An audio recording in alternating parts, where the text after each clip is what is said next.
सतीश वाघ असे म्हणतो की मी राहणार डोंबिवली. माझा व्यवसाय बिल्डरचा असून मी माननीय मुख्यमंत्री यांचा पहिला आभारी मानतो. आणि त्यांनी मला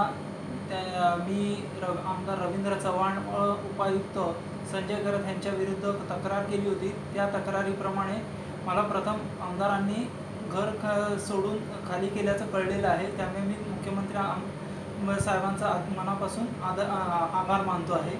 तसेच आता माझे राहत्या घराचा मला ताबा मिळेल अशी आशा व्यक्त करतो आहे. आणि